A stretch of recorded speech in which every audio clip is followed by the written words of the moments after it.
again, I've decided to do a nice quick project. Just to remind you guys, I've done the Han Solo wall panel, which I'm really chuffed with. I think that looks great. I've also done this, which is a wall light cover. So I actually have a little battery pack on the side there, and that allows me to make this look a bit more sci-fi instead of just having a boring light switch. I did notice that over here, now you have to excuse this mess because this is all channeling from the electrics. This has all got to be fixed. There's channeling all over, but this will all be sorted eventually.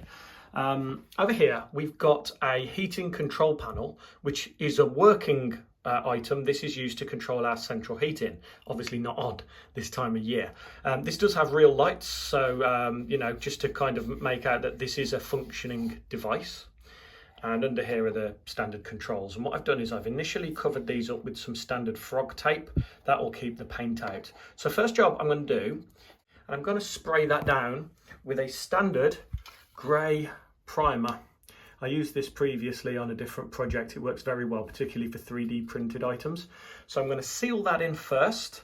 I've already given it a very light sand, as you can probably see, with a 100 grit sandpaper, just to try and give something for the paint to hold on to. And then it's just going to be a case of building around it. You can probably see the box which is drawn on the wall there. I'm just going to stick a piece of MDF and see what I can do to make that look very sci-fi. So as this item is electronic and actually connected into the mains, it's very important that I don't disconnect it. I don't want to mess with the setup of our heating, certainly not in the summertime, switch the heating on and not be able to control it or turn it back off. So I'm going to leave it where it is. It means priming this with the aerosol. Obviously, I've got to make sure there's a lot of ventilation. So doors open, ready to go. Just going to give this a quick spray round, and then I can start working on the frame and the fun bit, add in the greeblies. So you may be thinking to yourself, Matt, what are greeblies? Let me explain.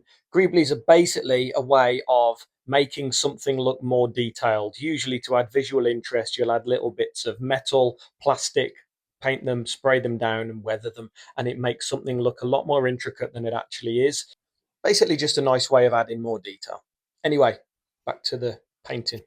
First thing you want to do is protect your walls, not that they're going to stay this ridiculously blue colour that they are. So I've just used some brown paper, nice and cheap. Can also use wrapping paper from Christmas if you've got any left over, and just stick that all the way around so you're not spraying on your wall and damaging them. The grey primer worked really well. I did remember to do the top, the sides and the bottom. I have in the past forgotten to spray the bottom of things when I've done projects like this, and then you always notice afterwards and it's a pain in the butt. So the finished product looked nice and smooth and I was really happy with it. Primer's now on, looks nice. I haven't decided yet whether I leave it grey or maybe do it black. I might paint this black. Being a primer, I would have needed to prime it anyway for the black to stick. I couldn't just do black straight on plastic because it would eventually peel. This will make sure that it adheres better. So what I'm going to do is let this dry, and then I'm going to spray paint it black, and then I can take the cover off and off the buttons as well. So it's again usable for when we need it, but then I can start to concentrate on what's going to go around this. So off camera, I've used a lovely silver, same one as the Han Solo project, but what I've noticed as soon as I've sprayed it, if you can see this, is the boost and advance buttons are starting to show through, as is the Flowmaster logo. So I'm going to let that dry. I'm then going to weather it, same as we did over here. We literally stick some black paint on, then rub it back off, and it makes this lovely kind of metal effect. This is all plastic and wood, by the way. If you haven't seen that video, please watch it.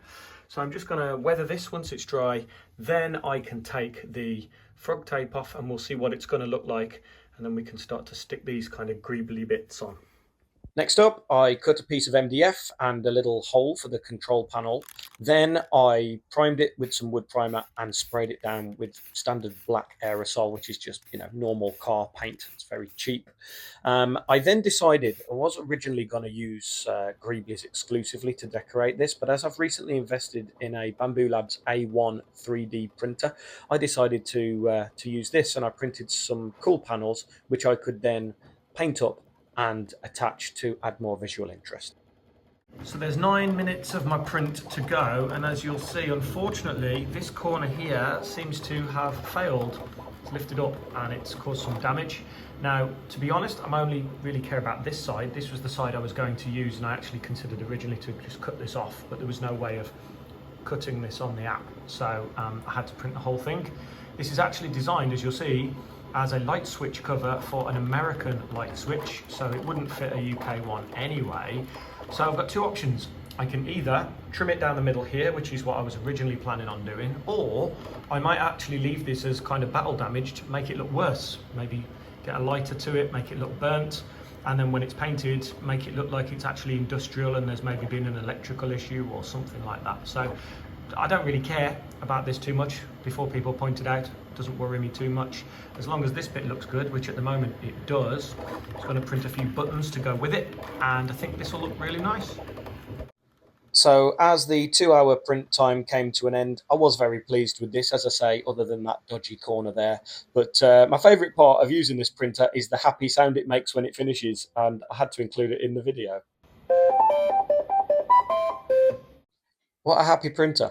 Anyway, after that, I then put some frog tape on the areas I didn't want to get paint on. I then primed the areas that needed to look metal and then sprayed them with the silver spray paint afterwards. This is what was left over from the hand job project, which I did previously. Something very satisfying, by the way, about taking this tape off. It's just really nice. So once that was done, it was a case of weathering it. I used black acrylic, just used a little tub and added a little bit of water, as you can just about make out there. Mixed it together and then just lather that on. And then before it gets to dry, get yourself a tissue, and all you have to do is just try and wipe as much of the material off as possible. What you'll find is it will stick to the lower parts, but you'll obviously be wiping it off the higher parts, and it makes for a really, really nice bit of detail when it's finished. I mentioned earlier I wanted some switches and buttons to attach to this, but there were no dedicated 3D files on the Bamboo Labs app for that. So I reverted back to this design by Scar Meadow, which is what I used to produce the light switch cover elsewhere in the room. If you go into the components, just select the white buttons here, change it to a white PLA, and I just changed it to a quantity of 3 so it would produce 6 of these things. It was a nice case of using some of the white ones and also some blue acrylic, which I basically painted onto just a couple of these so that there was a little bit of contrast in colour. The plan was to have 2 blue and 1 white. Then I must say this was the most fun part of the entire project. What I did was started to look through my Greebly bin for all sorts of electronic parts, piping.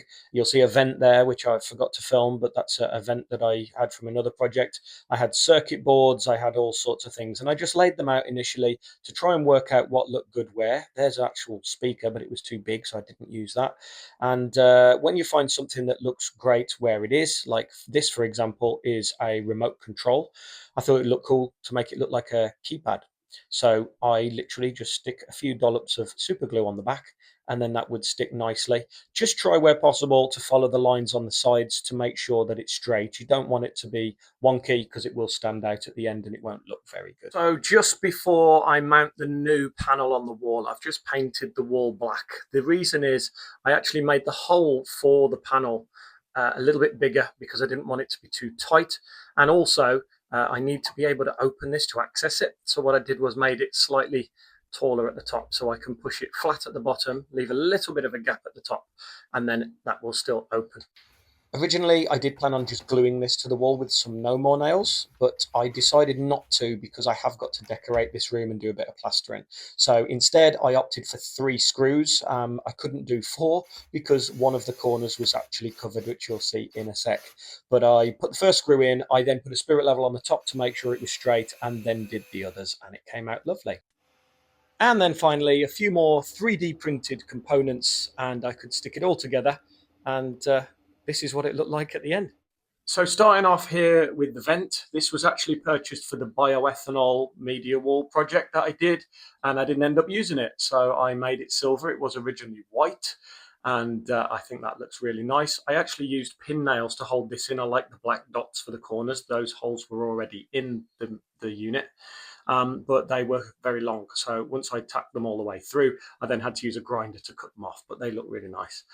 This is printed on a 3D printer, again, weathered at the top and bottom, and this is just a transparent PLA. You can actually use this with lights, as I'll show you here.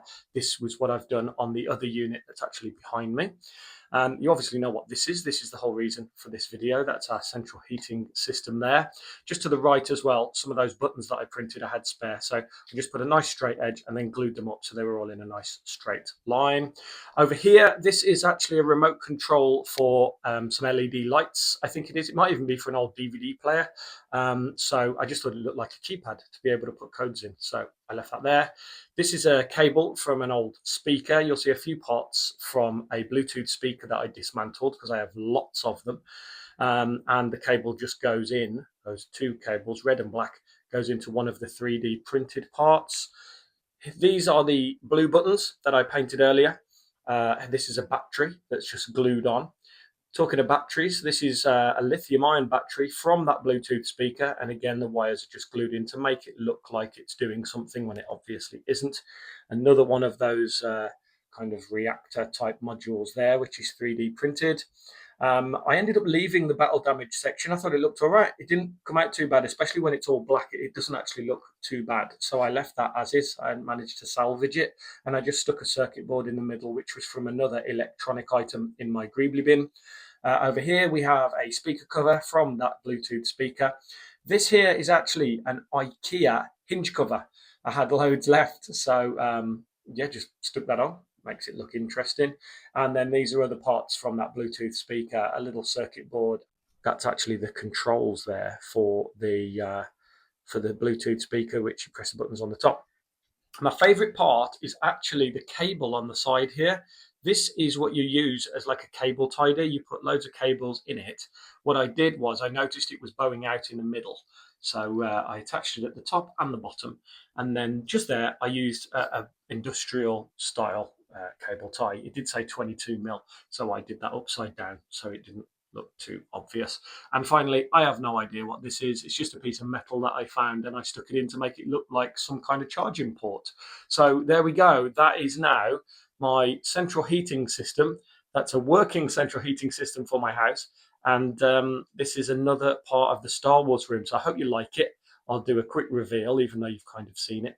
I like to add a bit of dramatic music at the end. And I'll see you on the next one, guys. Thank you for tuning in.